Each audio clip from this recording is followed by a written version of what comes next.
For more on these talks, we're joined by Tony Shaffer. He's a senior fellow at the London Center for Policy Research and a retired lieutenant colonel in the United States military. I want to thank you so much for coming in. There were talks which collapsed last summer, and this all happened right around the announcement that Mullah Muhammad Omar had died. What do you think is the genesis of this? Is it the fact that now things are kind of settled in terms of, or not one could say that, but... I think there's two factors which are really getting people to be motivated to do something. First, ISIS. ISIS has moved into the region, and it's no small issue. They now control six provinces of Afghanistan. And ISIS, like they've done in other countries, they're going for the profit centers. They're going for Marja, they're going for the drug trade, they're going for the old smugglers' routes, and more importantly to China. They're going to be the ones who try to basically take over the access to some of the copper mines China now has. So I think a lot of folks recognize that this is an existential threat to the region. Secondly, I think a lot of folks have recognized that it's just time to really push the reconciliation process. I think we've known from the beginning of the Afghan constitution, the Taliban's been on the outside of it, so that if you're outside of it, you're naturally going to attack it. So there's got to be a pathway. I can compare it to the Northern Ireland peace process. You've really got to be committed to that, but Pakistan's the key. Like in Northern Ireland, it took the Irish Republic saying, we will not support the IRA doing attacks any longer in Northern Ireland. Pakistan has to do the same thing. They've got to step back and say, we will no longer support the Taliban conducting terrorist acts and allow them to begin to enter the political process.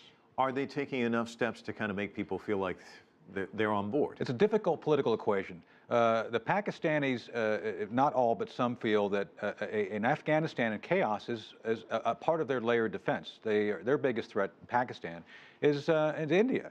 And the Indians have grown up and moved on. Pakistan continues to not grow up. So I think they see an unstable Afghanistan essentially as a layer in their defense. Others, more enlightened, recognize that a stable, prosperous Afghanistan is the best thing for regional security, especially in light of the ISIS threat. But it's a mixed bag. China is involved. Absolutely. Talked about their role in the talks. China has invested greatly in the infrastructure in Afghanistan. They've got 2 copper mines. There's been other things they've been doing there. China's been very cooperative as part of the stabilization of Afghanistan. It's been a good news story. With that said, I think they, as much as any other country who has invested resources in the region, recognize that if the United States leaves, other things become chaotic, all of their investments, as well as the investments of the United States in blood and treasure, really goes away. It becomes more like Iraq.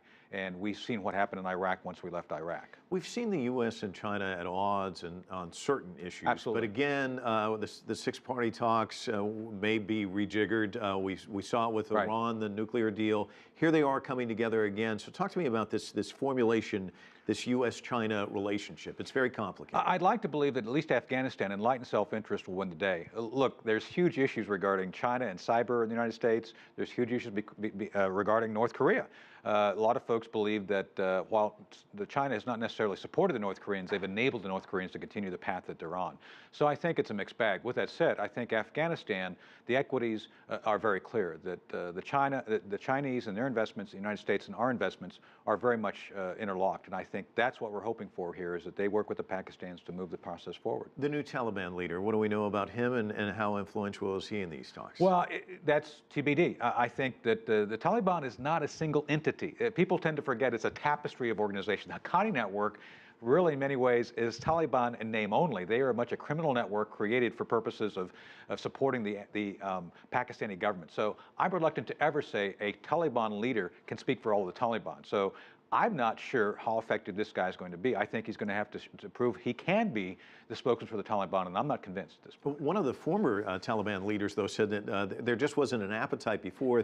There is one now, and I suspect ISIL is the key component. ISIL is kicking their butt, and it's a big issue, because I think the Taliban recognize if they don't find a path to reconciliation, they will be subsumed and eaten alive by ISIS, just like Al-Qaeda in many other places have been eaten alive by ISIS. Tony Shaffer, thanks so much. Right, thank you.